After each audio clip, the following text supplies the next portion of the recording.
What's up, everybody? Back again. I'm George, and that's Chris, and then we are Warp Charge Gaming, back again for episode 101.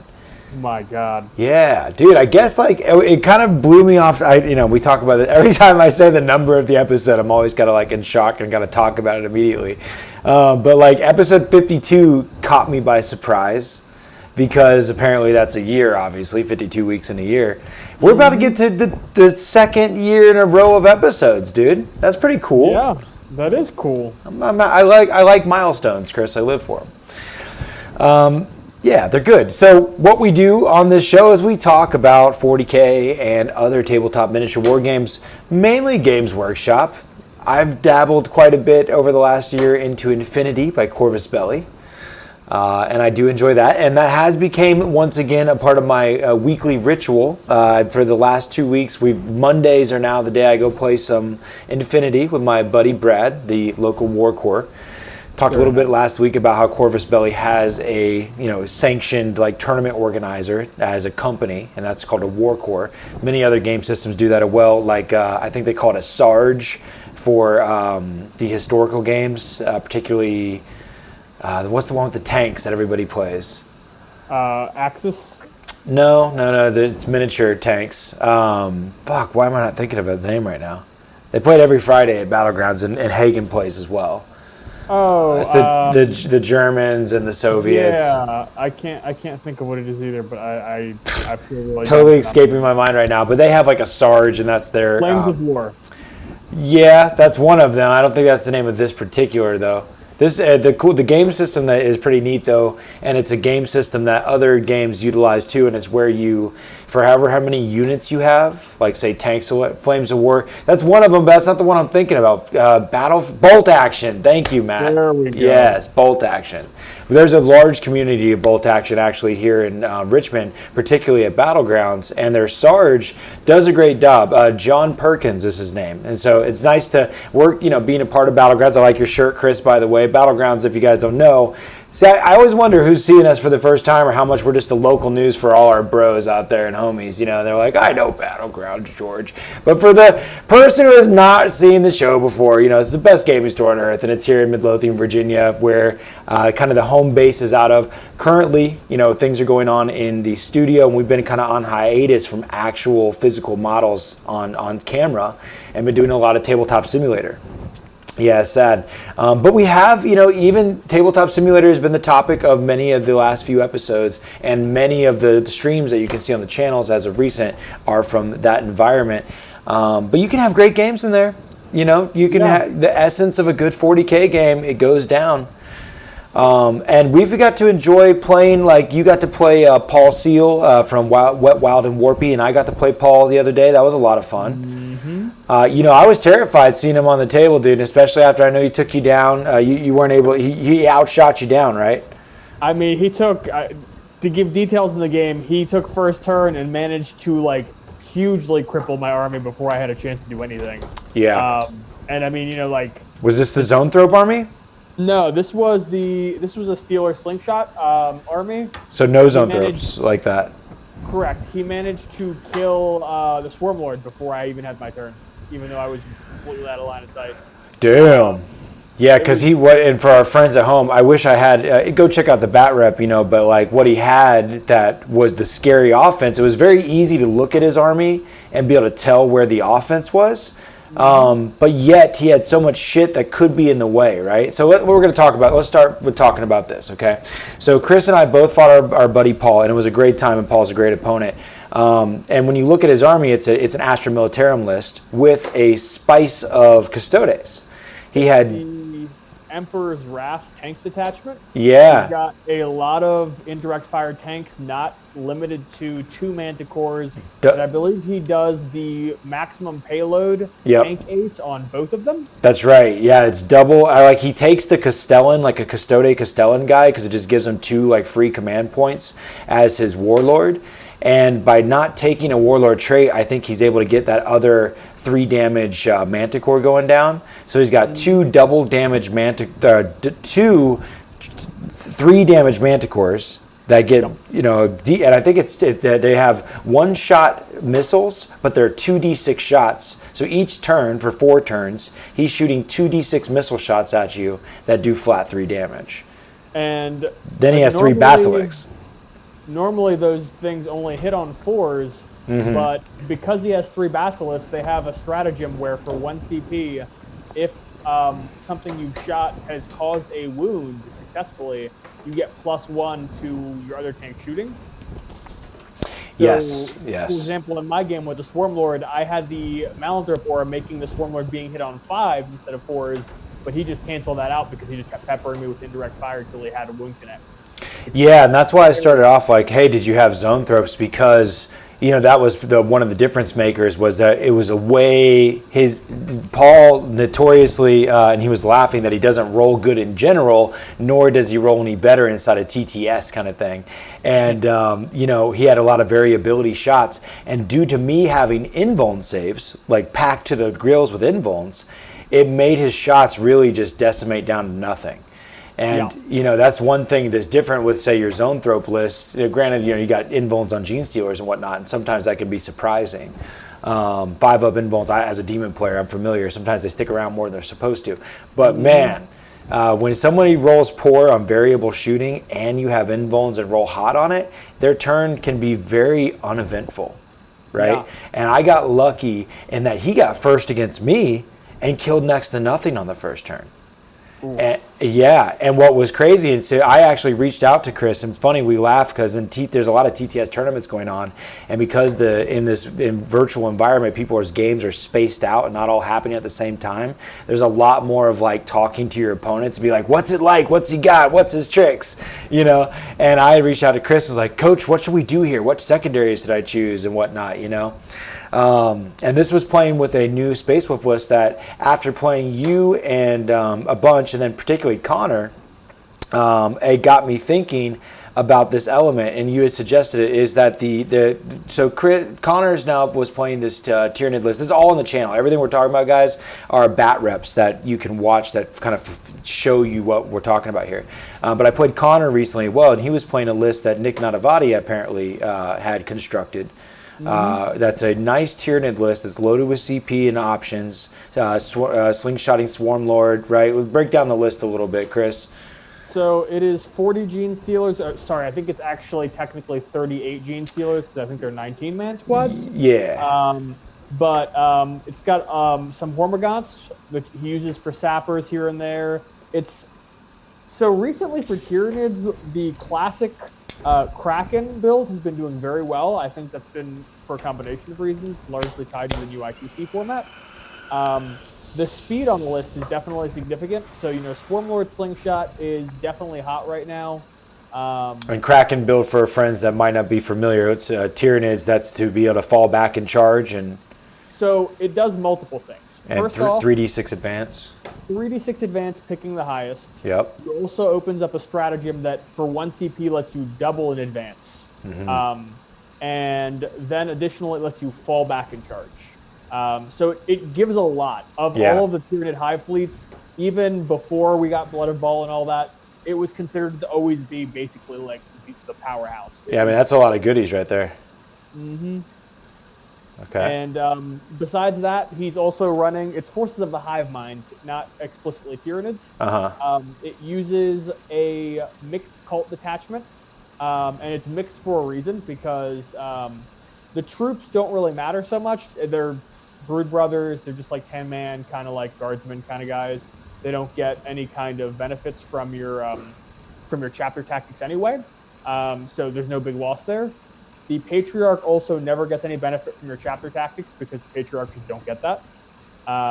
So they're not losing anything there. So he takes Twisted Helix because you can, with a Relic and a Warlord trait, make him like strength 7 with like 7 attacks and an extra wound.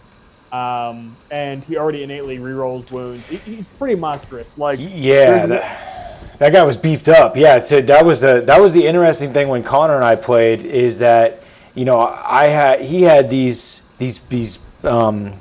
pockets of offense. Like he had the double Gene Stealer squads, and each one was its own type of like, okay, I got to watch out for that one and that one. you know, but then and then he had all the gaunts that could screen to his heart's content that had fearlessness from Synapse.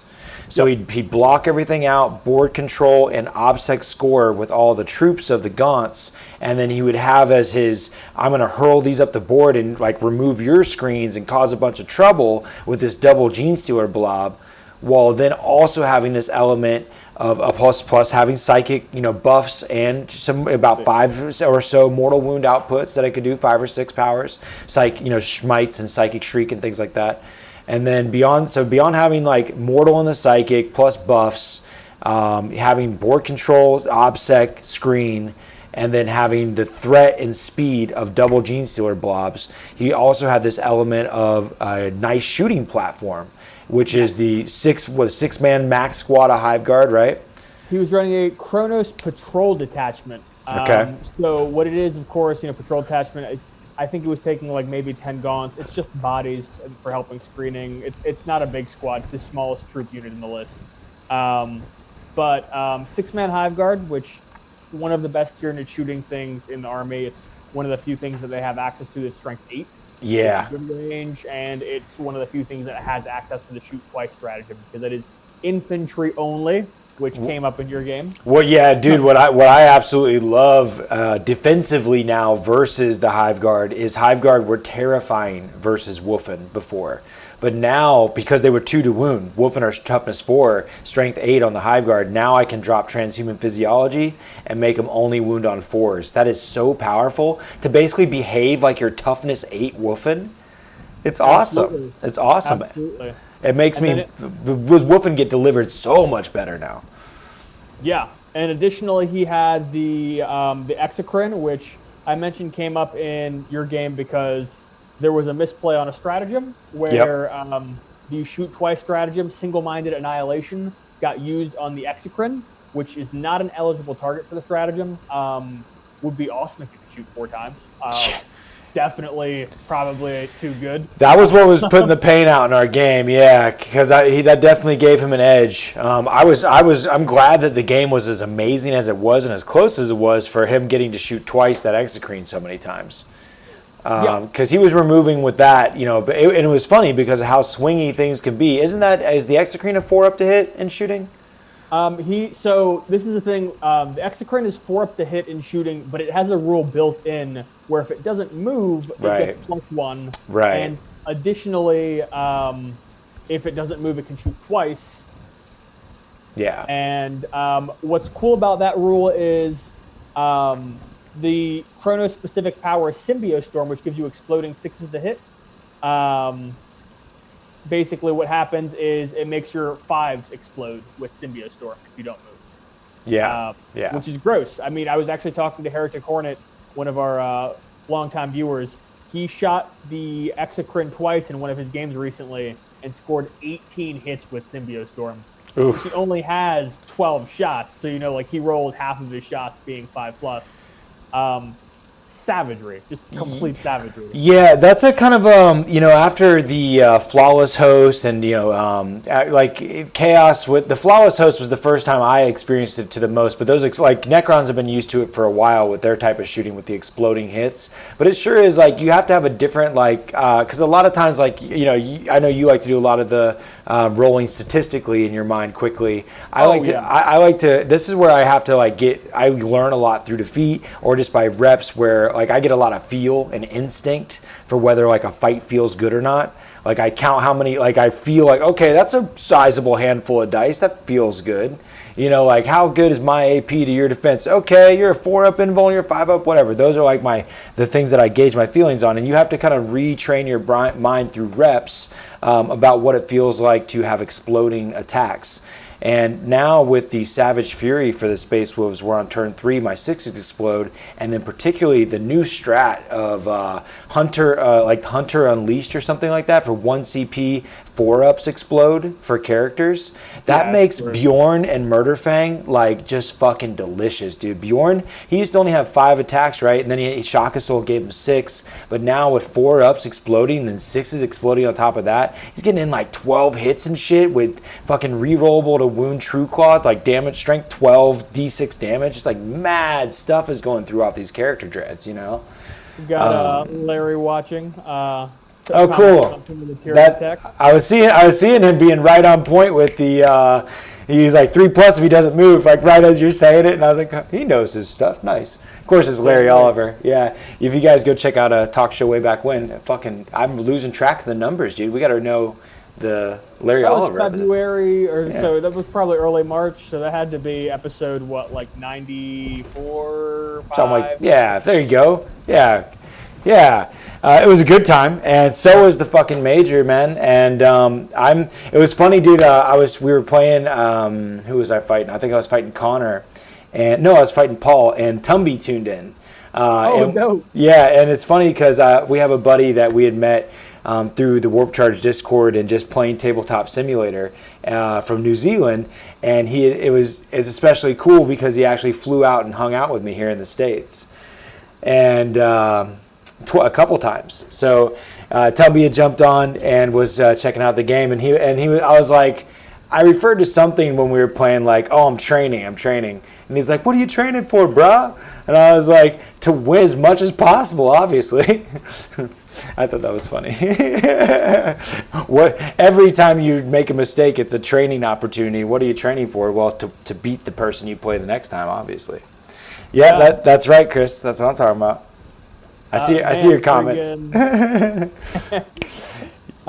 What I was going to say, too, is one thing that's interesting, and I've been talking a lot of Tyranid Tech with Connor recently.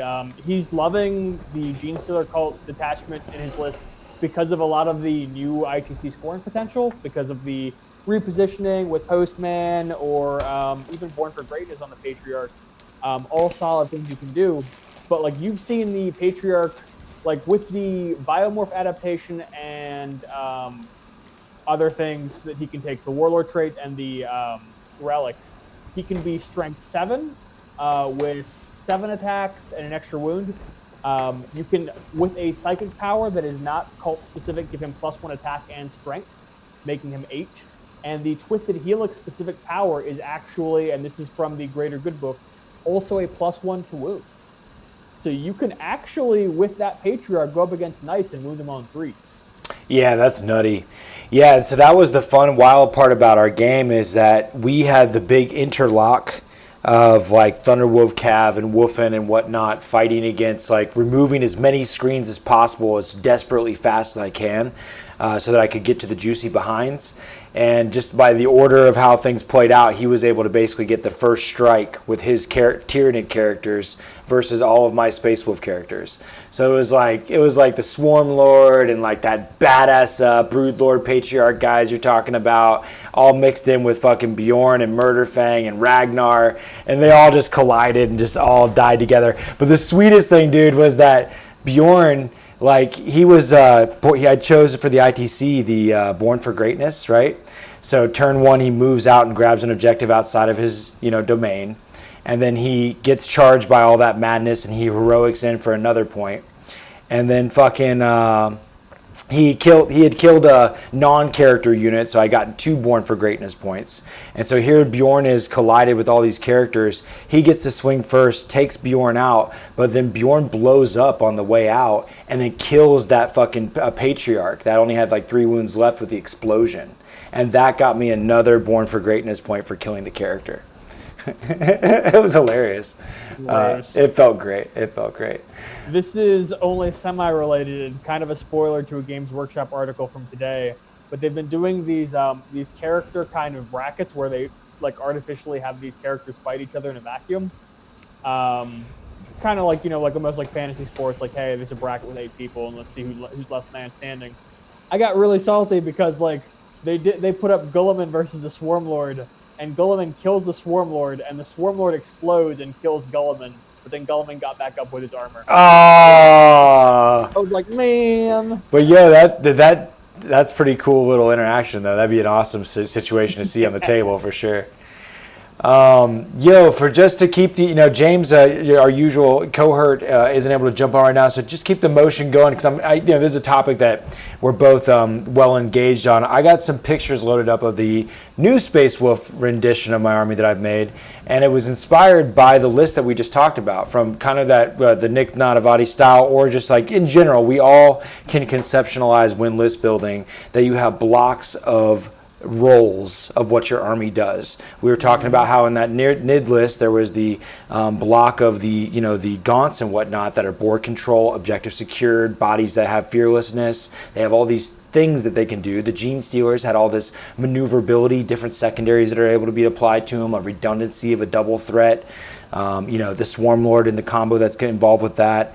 You have the beat stick characters that are able to just to go do their own shit and do cleanup in that tiered list. Everything has like a block and a chunk of what it does. And when you start to think of how to optimize a list, you think of what type of redundancy is in that list, or what type, like where can you start to minimize like squad size to be able to find that squeeze in that extra character, that extra sauce.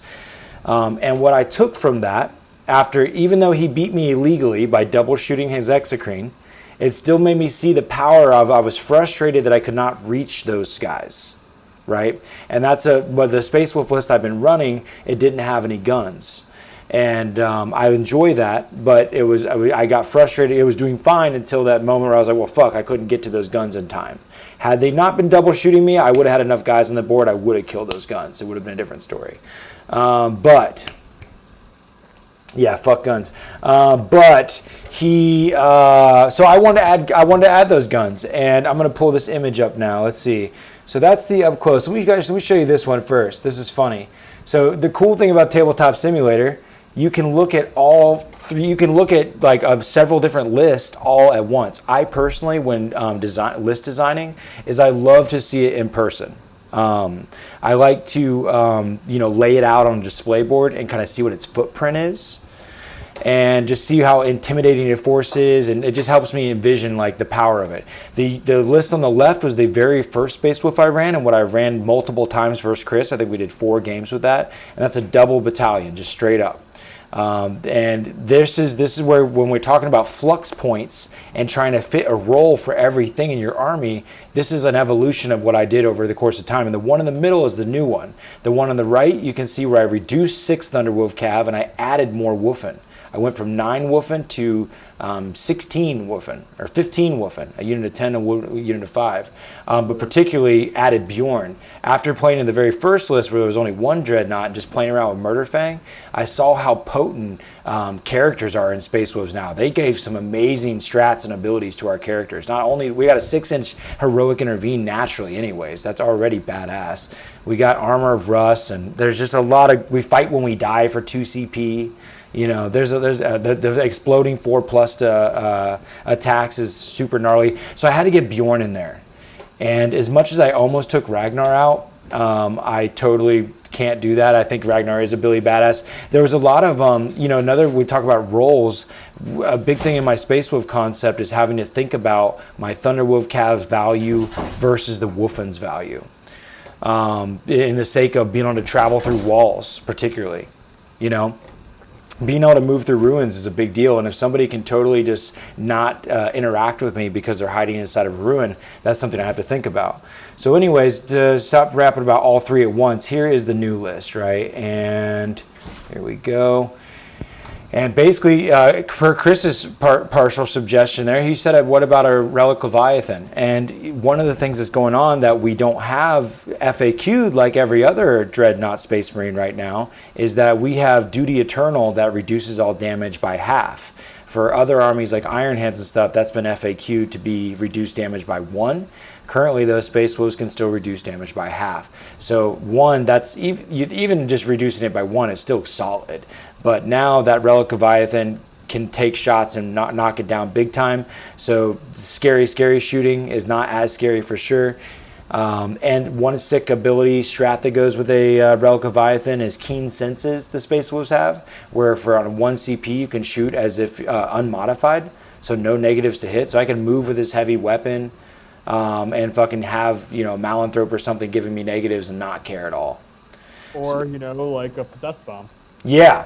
Exactly. Another thing that's gross. Now, this is something I learned from the Bat Rep Gin Virus. If he's out there, he gave me some good. He was good at There was two things I learned from the recent Bat Reps, Chris, I didn't know. One is on the Wolfen, there's the Curse of the Wolfen, right? And the Curse of the Wolfen lets you either have an extra attack or reroll your charges. And you can only use one or the other. But what I didn't realize, I thought it was just like if you didn't reroll your charge, then you can get +1 attack. But what it actually says is that if you're in range to have the ability to reroll your charge, then that negates the ability to get +1 attack. So if like I'm within, I have to charge within range, and if I want the +1 attack, and not charge while in range. And I guess on the typical reaction of what happens there, how that rule plays out, is that you're expecting to get those bonus attacks on the ongoing combat or the next turn. That makes sense. Yeah. So that's where the Wolfenstone that makes the Wolfen less good, but it makes the Wolfenstone that much better. It's only a 3-inch range relic, but that's just +1 attack period.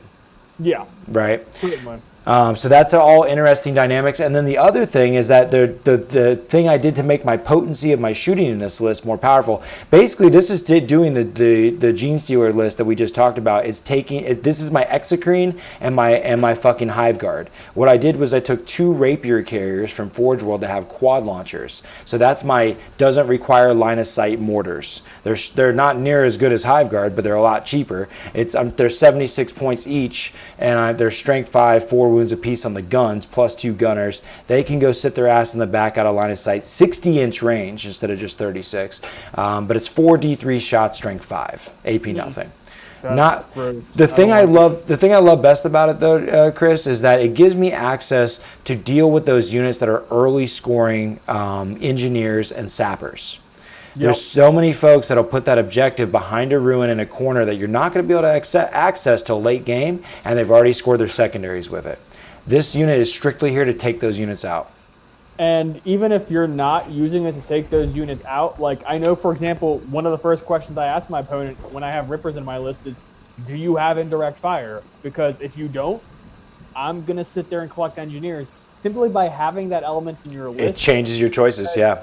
Exactly that. Yep. So that was my idea there. So they're my Hive Guard element. They're my mortars. They're that thing that it's really like, I honestly, because here's the flux and what we're talking about changing your battlefield rolls out is for almost that same amount of points. If you take 76 plus 76 or whatever, 140, 152 points, I can get a Mortis. I have the model for a Mortis Contemptor Dreadnought, right?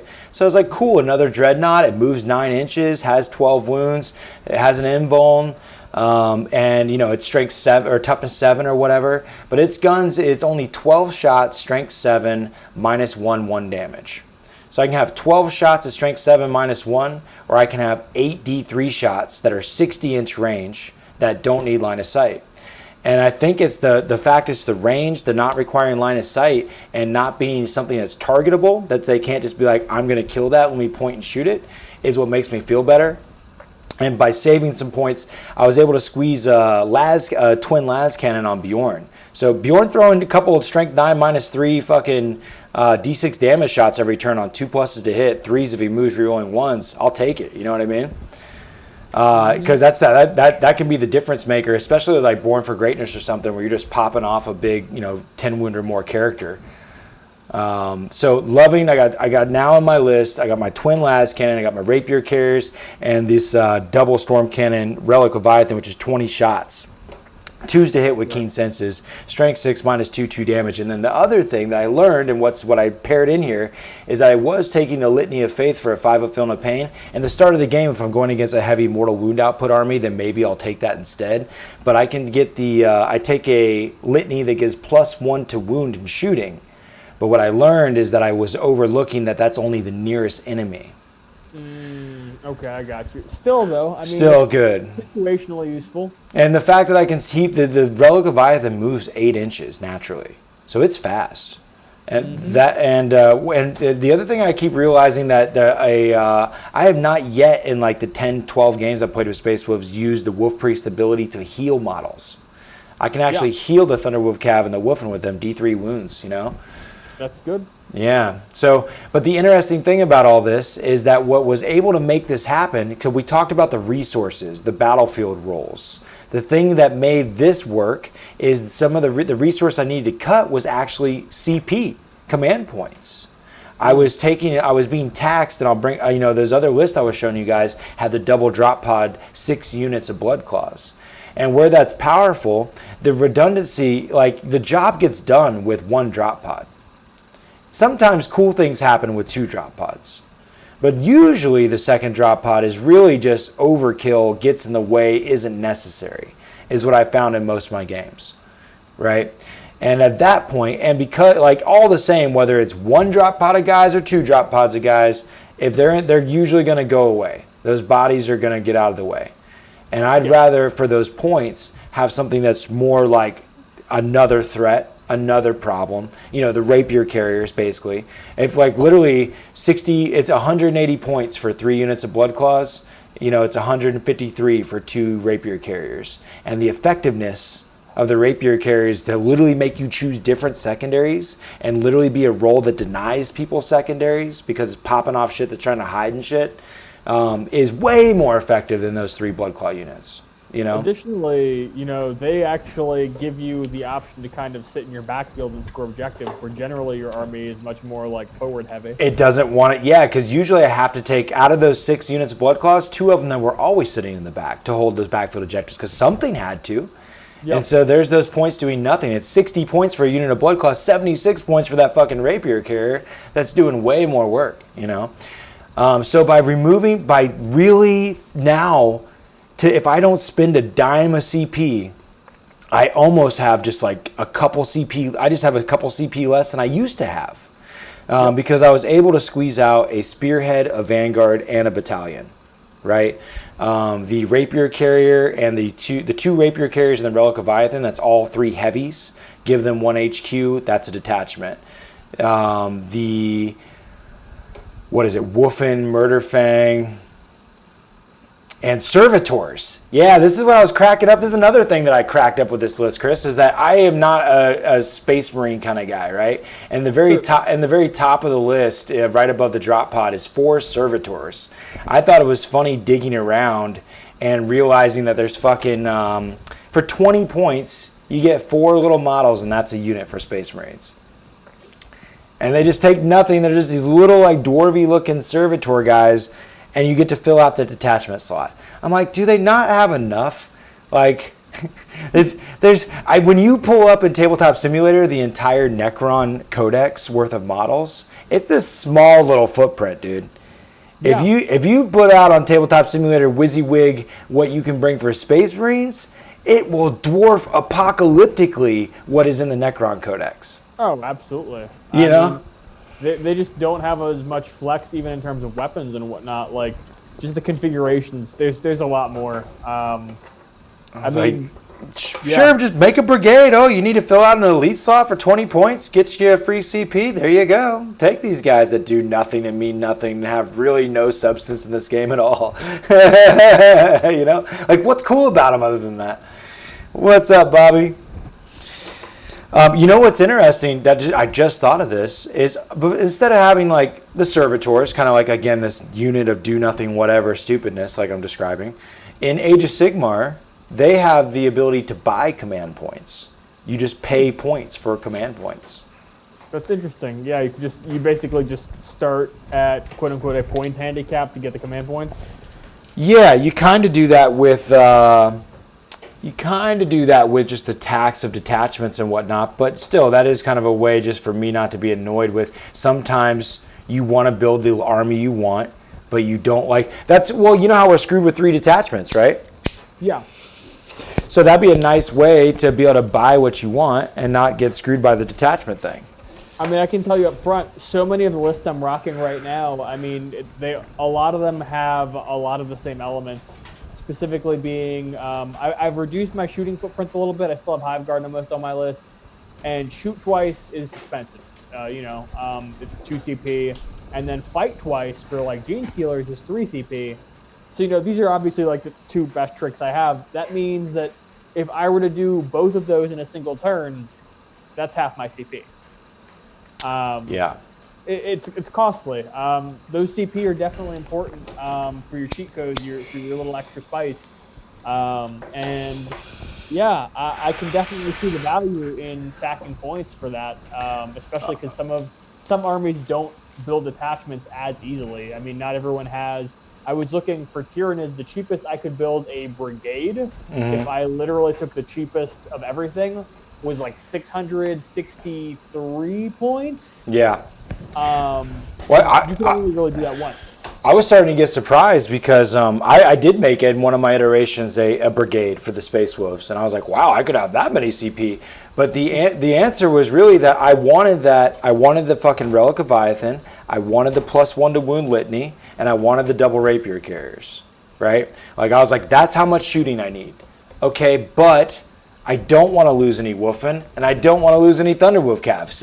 One squad of 6 Thunderwolf Cav, cool. I don't want to go 5 Thunderwolf Cav. I don't, that list is min-maxed down to have 2 chain swords inside the Thunderwolf Cav, just to squeeze out 14 points, But it totally worked, Bo. Because I played against the first thing we started talking about, which was Paul's list, and I'm scared against Astra Militarum in general. We gave a good breakdown of those Manticores and the Basilisks that he had. He also had 3 Castellan jet bikes that are OPSEC, badass characters in their own right, fast, purposeful, heroic interventions. They just had a lot of utility. That was his own command points. But the crazy thing is that he had 100 troops, 40 of which were Scions. 60, which were just regular las pistol guys. The Scions were upgraded with a benefit that gave them +6 inches to their shooting and -2 AP, I believe. Right? Yeah. They were nasty little guns, but still like low strength. But that was the thing, dude. His low strength versus the Cav, and just the 3-up invulns and the 5-up feel no pains, and you just couldn't take down that much invuln with his. And I was proud because I had to choose Defender, and I had the choice of Hammer and Anvil and Dawn of War, and it was definitely the choice to do Dawn of War in that moment. Because if I'd given him Hammer, I think that's one of the things I've gotten better at realizing nowadays is how Hammer can negatively affect you, or how you might want to choose Hammer based on your army type, right? Mm-hmm. And particularly that it gives you a deeper deployment zone and a shorter line that you can cover. Right, so like if our friends at home, we got 100 guys. If I only have 24 inches that I have to cover versus an entire 72 inches, it's a lot easier to do. You can spread out that entire width of that board without spreading out your army across the entire board. And you can put your guns even further back from where your front line lies. When you only have a 12-inch Dawn of War deployment, now if you put your front line and you make a bubble and you put your front line and then your tanks right behind it, they're basically right next to each other, right? Yeah. While in Hammer, it's a 48-inch depth behind you practically. Is it even that much? 12 off the center. No, it's like 36 inches. I mean, especially in the era of there being no seize the initiative, where like your deployment is going to be all about literally maximizing whatever it is you're doing on your turn, with no noise element, like being able to predict for a full screen or for a full move forward. The deployment maps are much more significant. Yeah, I feel like it saved my ass, dude. Had I chose Hammer, I think I literally would have lost me the game in just choosing that deployment map. That's how important I think it is. I could see that. My game against him, I mean, like the Scions were cool. I didn't struggle as much with lane blocking because so much of my list was infantry. But I mean, looking at your cavalry, your dreadnoughts, man, those Scions were just sitting there like going in between the gaps in buildings and plugging them until they died. You know what I mean? Yeah, I was terrified that was going to be what he got me on, that I wasn't going to be able to cut, because he had 100 bodies. I was like, and there were individual units. So that means he could create, if he used the space right and the buildings and whatnot, to where I'm going to have to be like, here I fight one unit. All right, now I killed it. Now I got to fight the next unit behind it. Like if you set it up so that I can keep touching multiples, the more I can take out multiple units, the worse off he was in. Right. Yeah. So, and by him having to spread out, and that's what he did, and I was happy that he did, is he did spread out his army. And he would have not gained the points of against those invulns and against the Space Wolves like that, he had to create roadblocks, and he had to get as much shooting in as possible, get those lucky swings where those 3 damage auto wounding manticores and shit were getting those wounds through and ripping those Thunderwolf off the board and getting those Wolfen off the board. That's what, funny enough, and you know, Mike laughed about it. There's another bat rep we have where I fought Mike Van Dusky with the Space Wolves, and he ran 3 Seraptics for the Necrons and 1 Triax Starker. Now, in the match that is on film, I get him, but I won first turn and had a good deployment zone, Dawn of War. Again, he was all spread out.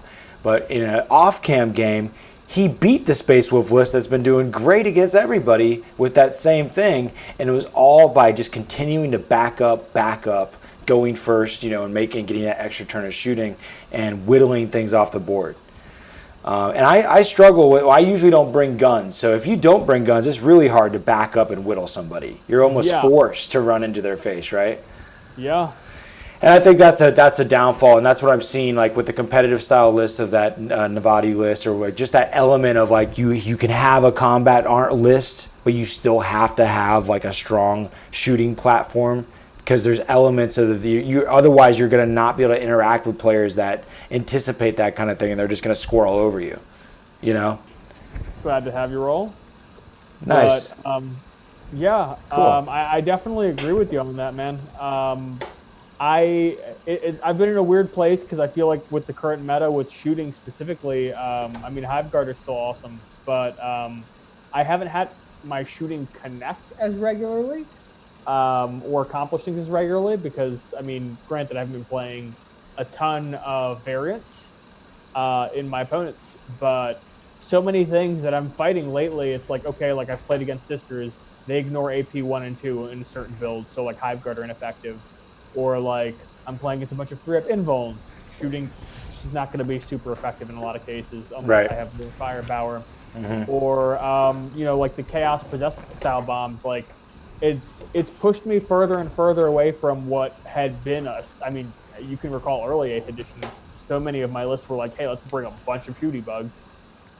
Yeah, totally. I think having a nice hybrid of things of what your list accomplishes is a smart play for consistency inside of a competitive event.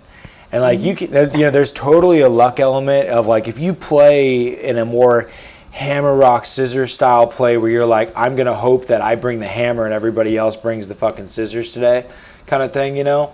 Like when the Knight meta was heavy, or the Space Marine heavy, you know, the Iron Hands list was heavy-handed. Just like there's been different moments where there's been kind of the boogeyman's in the scene that you could expect to see a large percentage of at an event. And you could try to bring the kind of counter to that.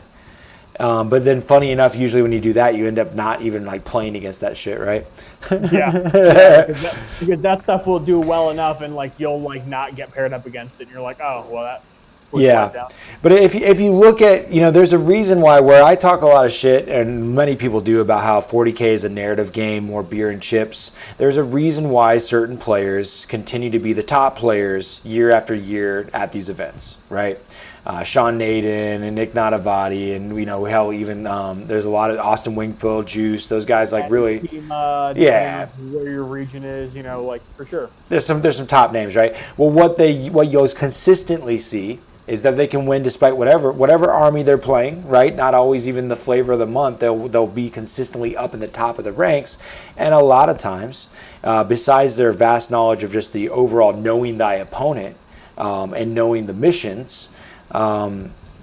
It's about having that variability in your army list, having the toolboxes that you can kind of have a solution and an answer for the different things that exist inside the game and ways to kind of handle and deal with those. In this case, when we were talking about the ITC and like some people backfield scoring with units you can't interact with, bring some mortars, like have that element in your list and you're going to be that much more effective and efficient inside of a competitive match, you know? Mm-hmm. But yeah, totally. I've been excited, enjoying this conversation. I've been missing some of the folks out there. I see Andrew out there. I love Andrew from Coastal Wargaming. Awesome, damn right. Awesome dude.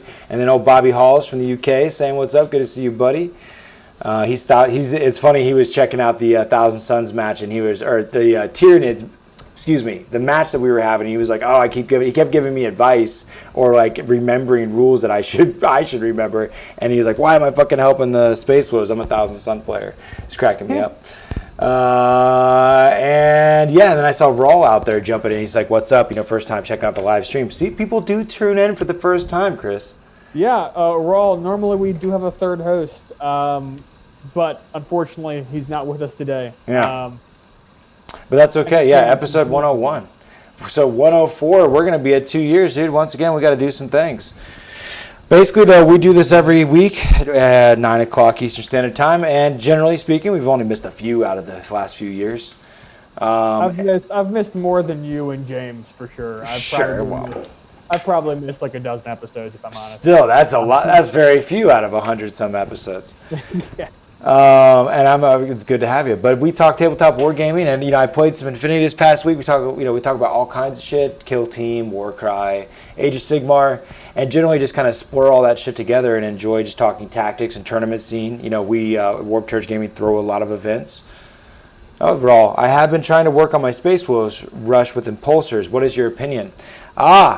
That's a good launch off, because one, I was going to ask you, Chris, and I'm sure the audience knows, what battlefield role does Thunderfire cannons have? And I'm pretty sure that Space Wolves can't take Thunderfire cannons as pure Space Wolves.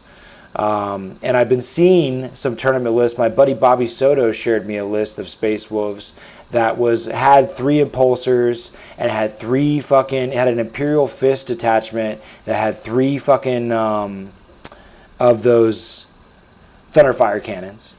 Okay.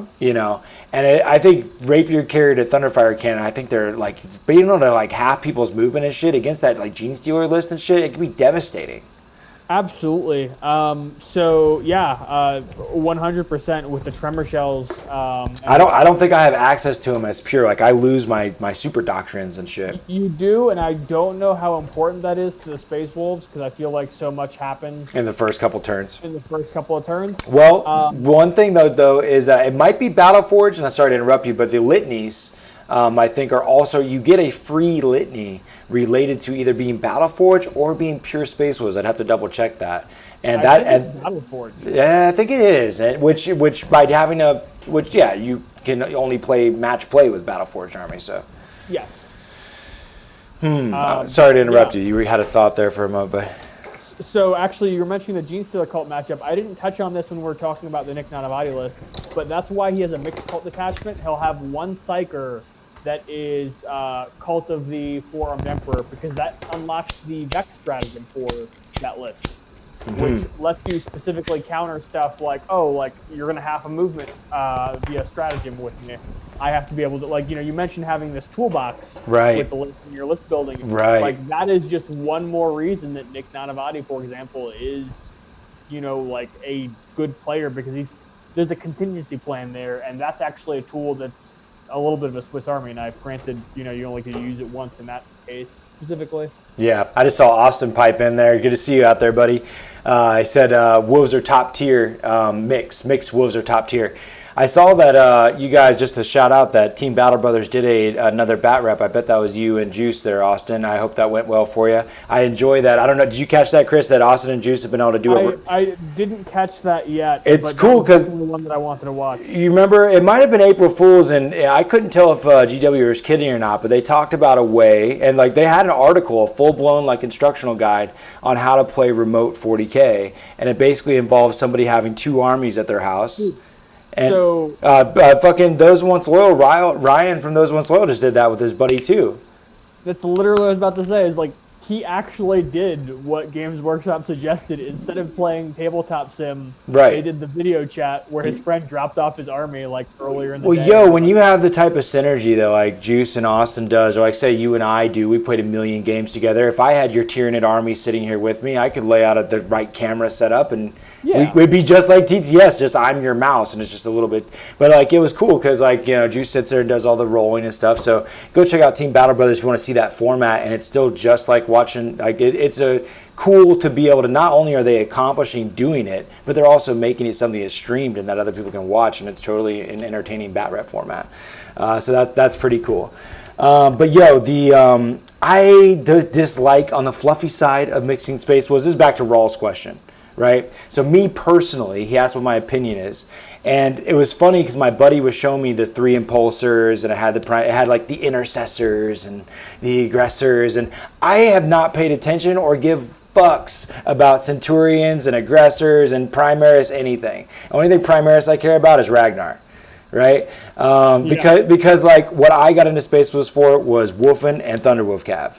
Like I wanted and Fenrisian Wolves. I love Fenrisian Wolves, and I still don't put their bastards on the table. It was not, this one disappointment I have with the book, that the Psychic Awakening, is they did not make me want to put Fenrisian Wolves on the table, but hey, what can you do? They made everything else so amazing. But I just want as many dogs on the table. That's why I play them. I like the bastard stepchild mutants. I like the Wolfen are so crazy that you can't put them in a transport. Bloody wolf angels. Nice. Yeah, fair. Yeah, so I just haven't been able to, well, I don't paint, so Austin has a great point, is that you can play mixed Space Wolves and not feel like you're losing anything if you can hobby it to all be like badass and cool, like how you might, the rule of cool still wins, you know? But I'm no hobbyist. There was the Shops Closed guys at Adepticon they were playing was it a Khorne army? But they were Space Wolves models that they did to be made to look up like they were like just blood-soaked Space Wolves basically. That was a beautiful army. Totally. Yeah, we've shown them on the chat before. I have a sweet like display board and all these Space Wolves, and at this point, another thing that I personally do is I don't like to, after you invest a lot of money into an army with Games Workshop, this is me, and this is the game, like you totally have to keep chasing the new models and the things they come up with, right? I mean, like they'll build rules that'll just make it like drool factor to play. And there's like so many of the Vanguard Warlord traits, all the Warlord traits that came in the new Psychic Awakening First Space Wolves are for Primaris, I believe. Like they're all Primaris related, straight up. So I don't even look at those, or even that page is just cut the fuck out for me because I'm not using them or whatever. So I don't even know what I'm missing there, and that's probably my own fault. But I'm also kind of a stickler personally, is that once I spend, like when I buy an army, I usually buy is like almost the entire codex, everything that I love about the army, and like I'm like in my mind, I want this to be what it is on the tabletop. But then it will become formed into what is competitive out of that, right? And in this case, I got the Thunderwolf Cav, I got the Wolfen, and I got my Dreadnoughts. I love the Dreadnoughts. That's the other element I love about Space Wolves is all the Dreadnoughts. Murderfang, Bjorn, Chaplain, Venerable Dread, and then all the other Relic Leviathan, the Contemptor Dreads. Particularly the character Dreads are the coolest thing, though, because not being able to be targeted. So I don't know what to answer about how that impulsor bullshit is, to be honest. Good luck to you. I hate fucking standing in one spot and shooting. I can't stand fortresses like Tau. I used to play Tau, and I would totally put 3 Riptides, 3 Broadsides. There's Mike's Shadow Sun, getting my double Kalyun shooting twice, wrap that bitch in the perfect fucking wrap of drones so that no matter what, I'm getting a Savior Protocol and getting to fucking greater good overwatch somebody. And I just plop that shit down on an objective and shoot twice in a row with Kalyun. And is the game over? I think so. Sorry, I outmathed you with all my guns. I win, and then that's so boring. Well, and it's not necessarily like it's easy way to play, because like really the Tau players that are good are very, very, very meticulous in execution. Like you can't mess up the order of things. That's right. If you do, you will lose to a good player. That's right. But that being said, I actually also owned Tau once upon a time, a long time ago, and I sold that for Knights, which I then added Space Wolves to, and then I sold all that for Gene Stealer Cults because I'm a Tyranid player at heart. Yeah. I love combat. I love the combat phase. And that's where Age of Sigmar really shines as well, because that's a game that really has a ton of combat in comparison and a lot more hero hammer. I did come to love that, or learn that my play style of what I try to do in 40K is actually more rewarded and typical inside of Sigmar, just for those that are relating to this conversation. However, it has become a lot more shooting than it ever has with some of the cities of death or stuff like that. What's wrong? The impulsor is the transport for the Primaris. I like to run HQ and intercessors. Let's keep seeing what he's saying here. Yeah, I don't mind learning about it. That's for sure. Let's see what Raw's doing. I missed it. So he's kind of using them, I think, kind of how you're using the blood claws with drop pods. Okay. Get up the board and then get them out for close combat. It gives my Thunderwolf Cav and Wolfen normally a break from getting shot in turn 1. That totally makes sense. I love doing that just with the drop pods for sure. I feel like drop pods are maybe, I guess there's benefits for that impulse to have your transport be able to continue to move. But I love if you don't get first turn, and just kind of the flexibility of being able to drop a drop pod down. It is a drop pod with double units in it, being equal to 3 units, is especially powerful in ITC for recon and behind enemy lines, because now you can double score those points, right? You can double score recon, you can double score So I've been trying by like turn 3 to max out either recon or behind enemy lines, or sometimes both, just by double scoring them between 2 and 3. You know what I mean? For sure. I think a drop pod with 2 units in it for that reason. You can essentially do the same thing with the impulsor, but I'm just concerned about, again, there's the opportunity for it to get shot off the board by them going first, by forcing that thing to be on the board. But it probably has more offensive output too, points for points. I don't know. Again, I don't own or fuck with that shit, so I don't know. But that's cool. That's cool. I know we touched and we've name dropped Connor a fair bit this episode because of Tyranids being prevalent and whatnot. But speaking of Connor and armies, he plays Harlequins. Oh yeah. They've had their white dwarf rules leaked, and I mean a lot of Harley players are very, very happy, man. I didn't see it. Do you remember what it was about? I mean, so all of their main pivotal, so the Troopmaster, the Shadow Seer, the Death Jester, and Soul Tear can trade one of their special rules for a list of other special rules. Okay. For example, the Soul Tear can trade his Blitz ability, which is normally the one that makes him go insane to fight in combat, for one of 3 abilities, one of which lets him deep strike and add a dice to his charge roll and then discard the lowest. Oh. Definitely pretty solid. There's, one, for example, for him that makes him -1 to be hit in close combat, or I think maybe it's just all combat or all phases. The deep strike one's kind of weird because he's so fast in a character anyways. He doesn't really need that. Super agree. They got 8 stratagems, give or take. Some really cool relics. I know that as a Harlequin player, Connor seemed really excited. Yeah, I mean, it's definitely saucy, man. I think you're going to see Harlequins. I think one of the weird ones that I really liked, let's see, it was Destiny's Jest. It's this crazy relic mask, and you can pick one of 6 results to apply to a unit, until the end of the game, whoever has the relic. You can pick one of the results, or you can roll 2d6 and, get 2 different results. Oh. It's like +1 attack, +1 strength, +1 toughness, +1 +1 wounds, +3 to move or improve AP by 1. Okay. So all of those are great. Yeah. I would roll. Yeah, I just roll 2. Give me 2, baby. Yeah, no kidding. Yeah. Fuck it. A lot of really cool stuff. The stratagems. There's one that's really cool for the webway, where let's see, is it Virtuosos of the Webway that I'm looking at? I actually have it up in front of me right now. Use a stratagem at the end of your movement phase. Select one Harlequin infantry unit from your army within 1 of any enemy models. Remove that unit from the battlefield, and at the end of your next movement phase, set that unit up again back. It's basically the Genestealer Cult Return to the Shadows stratagem. Okay. Okay, yeah. And the Alpha Legion have that now too. Mm-hmm. Just pick up a unit, deep strike it next turn. The Alpha Legion one though forces you to, you have to do it the very next turn. Do you have to do that with Genestealer? Yes, and I believe you also have to do it with this one. So it's basically the same mechanic. You got it first, but they are also all a mechanic that allows you to break the ITC format rule where reserves are destroyed after turn 3, because you could pick them up 3, come in 4. Correct. Or That whatever. is one of the only ways you can get around that. Yeah. That's pretty cool. Yeah, and that's powerful late game when things need to get somewhere far away.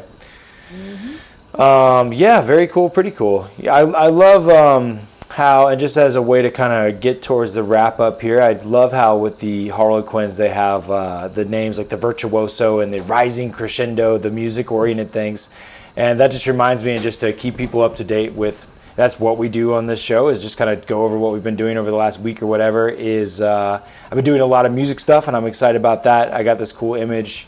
Blam. Yeah, check out all these fucking plugins that I'm in front of. I'm getting ready to break down this behind the music for this rock project that I've done with a buddy. He hired me to be his like mixing engineer, and I was using all these cool effects and whatnot. So if you're into music, I'm excited to be busting that out, and that's been what's been going on.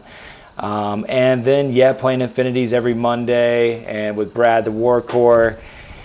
And I'm excited towards the end of the month, trying to get a bunch of projects done this month so that by the end of the month, I can feel accomplished enough to go back to the store, Battlegrounds, the shirt that Chris is representing, the homeland, where we throw all these sick tournaments, but just not right now because shit's happening. We have any updates on Battlegrounds reopening? They're still closed indefinitely. What is the deal there? They will definitely be reopening at some point, but there is no given official timeline because bottom line is we're feeling this shit out, is like, even as it's mainly just that, like, there's some of the folks that work there aren't necessarily, like, they can't compromise their health. Yeah. And Battlegrounds is going to look out for their own. They're very a tight-knit family as far as the crew and whatnot. And so, trying to move a few products for the risk of a few people, for their main folks and their family there, just isn't super worth it to them. They're going to, they're going to do online sales. And if you want to support Battlegrounds, and you should, they definitely have a Amazon store. So that you can get a lot of your hobby product just that way through them. But they haven't been super vocal about, trying to push too hard at that. They're just kind of laying low and doing a lot of work on making the place as badass as it can be for when it does reopen. Repainted all the walls, done a bunch of remodeling, put up a bunch of art, and basically just overhauled the store with general maintenance that they can do with the doors being closed. So it looks great in there, and I'm excited for when we can bust those doors open again. Put curtains. It's super classy with curtains on all the fucking tables and shit. Oh, it's nice. Can't wait. But I'm going to start filming some games, at least with the folks that have been being safe and that are able to come into the shop, or just the shop buddies themselves. And that'll be cool to get some more bat reps up. You and I are going to be playing tomorrow, right, Chris? And hopefully Saturday as well. Okay. Yeah, I would love to get to try my list out some more. Again, new lists make keep the engine running for being inspired and excited to get those games in. You got a new list for me, Chris, to fight? Damn right. I'm running. I'm pretty decided on what I'm running. I have like literally 7-ish new lists that none of which have been playtested. And I'm like, I've got a real like hard on for gargoyles right now as Kraken. They're so fast. I don't have any in the list that I think I'm running tomorrow though. Tomorrow I think you're getting 40 Gene Stealers, 60 Alkalite Hybrids, and a few other things. Okay. It's a very close combat-y list. It's very fast. It's Kraken and Twisted Helix. So on the Gene Stealer Cult side, I get +2 to advance rolls and strength, and +1 to strength. On the Tyranids list, 3d6 for advancing, picking the highest, possibly doubling it. Swarmlord Slingshot. Do you have Hiveguard and Exocrine? No Exocrine. No Exocrine, but definitely the 6 Hiveguard, huh? And that's actually a cool trick that Connor told, or kind of like showed me in play, that I don't know why I didn't consider this. Honestly, just better foresight, getting different perspective. He managed to, in our game, because we played some Tyranids on Tyranids, we put Gene Stealers completely surrounding his Hiveguard, and gave them the adaptation to give them a 6-inch range, 6-inch movement heroic intervention. So when I went to go play with his Hiveguard, he was like, oh, Gene Stealer's coming to play, and 3 CP to fight twice, and 1 CP to move them back into cover. It was like, oh, that's disgusting. He did great in our game. He ran away with his Gene Stealers a couple times after hitting shit and then backing out again. He really enjoyed that move. That's the Eldar in him, that fire and fade bullshit. Mm-hmm. Yeah, of course he looks for that mechanic in the Tyranids. And he used it a lot in our game. Yeah, for sure. It's definitely good. Additionally, one other reason that I'm very fond of that style of list right now is that since it is so CP restrictive, Tyranids have that stratagem feeder tendrils to where if Gene Stealer keyword kills a character in close combat, I can spend 1 CP to get D3 back. It's hard to not want that. You know what I mean? Yeah. It makes sense, bud. Well, I'm excited to see how that goes. We're going to have some games. So tomorrow you guys can tune in, between 4 and 5 or so. We usually take a minute to get it rounded up or warmed up and shit. But yeah, tune in and we'll be live fighting. And sometime Saturday, earlier day, probably around noon or something. Chris, what do you think earlier? Saturday, I will be working in the AM, unfortunately. Okay, so afternoon, evening still? Afternoon, evening. Okay, cool. I can definitely... besides that, I'm pretty wide open. Probably, I'm assuming sometime after 3 p.m. Okay. But whatever works best for you on that day will work best for me. That sounds good, man. So there you go, guys. Probably around that 4 o'clock time, maybe 4:20 even. We will see you. It's always 4:20 somewhere, Chris. We'll see you guys next week and hopefully tomorrow and Saturday. So yeah, you guys keep taking fun seriously. We'll catch you on the interwebs. Peace. Bye.